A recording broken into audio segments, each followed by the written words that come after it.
मैया मोनाबिलि 7:45 कासिखत्रायाव बिरन बसुमतारी जाय बिथाङा जाखांफुनाय सासे फार्मासिस्ट जि फार्मासिनि गेजेरजों एन्टायर बे कासिखत्रा ओनसोलनि बा ओरै गुरुबासा बामोनगाव बा जोंनि मोनसे गुवार हालामनि जोंनि रायजो राजाफोरखौ बेराम माने जिखिनि फाहामनाय बा जोंनि लोमजानाय साजानायनि गोबाव समनिफ्राय मदद होबोबाय थानाय मानगोनां बिरन बसुमतारीनि माने जिउआव मोनसे घटना जादों। बे घटनायानो जाहैबाय जे बिथांखौ फल' खालामनानै माखासे दुथांफोरा न'सिम माने थांदों आरो न'आव सिलाइ देखायनायनि गेजेरजों बिरन बसुमतारीनिफ्राय माखासे नोगोद रां आरो माखासे सना रुपा बेबायदि लुटिं खालामनानै लांदों। जों मिथिदों बिथांनिफ्राय माने रायलायनायनि गेजेरजों बिथांखौ माने साब्रै साबा माने माखासे मानसिफोरा सिनाय हायै माखासे मानसिफोरा देहानि मोनसे गाग्लोबनाय आरो सिलाइ देखायनानै सिगिनायनि गेजेरजों बिथांनियाव जिखिनि गावनि फालांगि मावनानै न'खराव थानाय जिखिनि नोगोद रां आरो गावनि अनजालि बिसिनि जिखिनि सना रुपा गहेना बेखौ दाबि धमखि खालामनानै लानानै थांदों। थारैनो बे घटनाया जोंनि समाजनि थाखाय मोनसे मुगैथाव मोनसे घटना जादों। दा बेनि थाखायनो दुलाराय बर' फरायसा आफादा बे घटनाखौ जोङो दुखु मोननाय फोरमायदों आरो गोख्रों रावजों जों सोंखारिनो लुबैदों जे बे घटनायाव जायफोर दायनिगिरिफोरा लोब्बा दङ बिथांमोननि खामानि मावनाया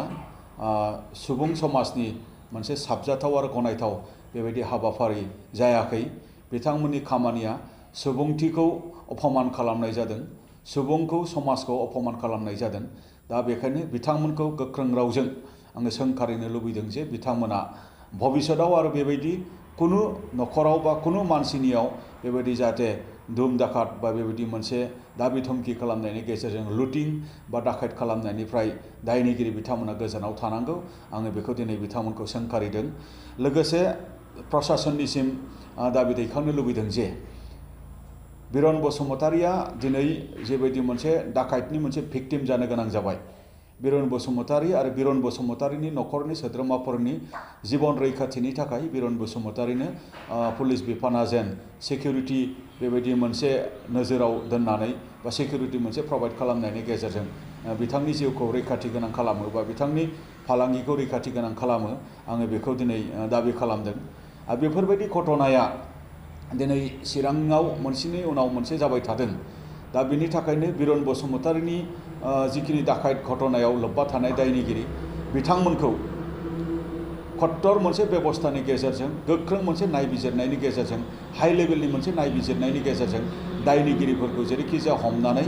उइदिन सर्ट टाइम जेन माने साजा होयो आरो रायजो राजानि मोनसे गिखांनाय बे मोनसे गिखांनायखौ जेन माने गैया खालामो बेखौ आङो प्रशासननियाव आरो सरकारनियाव आं दाबि खालामदों। दा बेफोरबायदि घटनाया चिराङाव मोनसेनि उनाव मोनसे मोनसेनि उनाव मोनसे जाबाय थादों। आमथेखायाव नोङो जेबायदि मोनसे जागायनाय जे थासारि बिनि उनाव चिरांनिनो खामारपारायाव दाखायत खालामग्रा मानसिफोरा जेबायदि राजा बर'खौ दाखायदा फेलार जानायनि उनाव गावथारलांनाय जेबायदि थासारि आरो आमथेखायावनो अनिल इसवारि मानगोनां बिथांखौ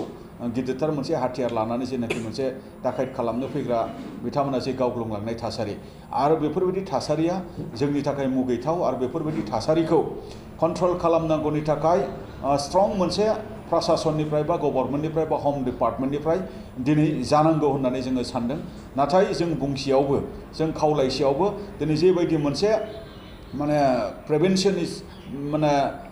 इज द बेटार देन माने कियर होननाय जेबायदि मोनसे मेजारा जे लानांगौ नैबे बुस्थुखौहाय जोङो दिनै नांगौ बायदि जोङो थोजासे बेबायदि जोङो नुनो मोनाखै। दा बेखायनो जोङो दिनै फिनै न'खर बिफानखौ सामलायनाय आसामनि गिबि मन्थ्रि डक्टर हिमन्त बिश्व शर्मा मानगोनां बिथांखौ खावलायदों आरो बिटिआर को सालायनाय मानगोनां गाहाय माने जिखिनि जोंनि CEM मानगोनां मुश्री प्रमद बर' बिथांखौ खावलायदों जे जोंनि बिटिआर नि IGP बिथांमोनखौ खावलायदों जे बिथांमोना जेन जोंनि साधारन कमन पिपलनि लाइफ एंड प्रपार्टिया जेन सिकिउर जायो बा प्रटेक्ट जायो बेनि थाखाय बिथांमोना गोख्रों मोनसे राहा लानांगौ आरो जोङो दिनै जोंनियाव इनफरमेशन फैबाय थादों जोंनि नर्दार्न पार्ट आमटेका मालिपिटा बा सा ओनसोलाव नखर नखर बा फिसा फिसा व्यवसायफोरनियाव थांनानै थाखा दाबिनाय थाखा लुथिं खालामनो नाजानाय मानसिफोरखौ सिगि सग' खालामनाय बेबायदि थासारिया जाबाय थादों होननाय जोंनियाव खौरां फैदों दा बे एन्टायार बे गासै माने घटनाफोरखौ सरजाबजोबनानै दिनै गृह बिभागनिफ्राय कट्टर मोनसे बेबस्थानि गेजेरजों जोंनि रायजो राजाफोरखौ रैखाथि होनाय जोंनि धोन सम्पतिखौ रैखाथि होनाय जोंनि रायजो राजानि जे मोनसे गिखांनाय बे थासारिखौ मोनसे गैया खालामनायनि बेबस्थाखौ प्रशासननिफ्राय गोख्रै लानांगौ होननानै आङो दुलाराय बर' फरायसा आफादनिफ्राय आङो दाबि दैखांहरो।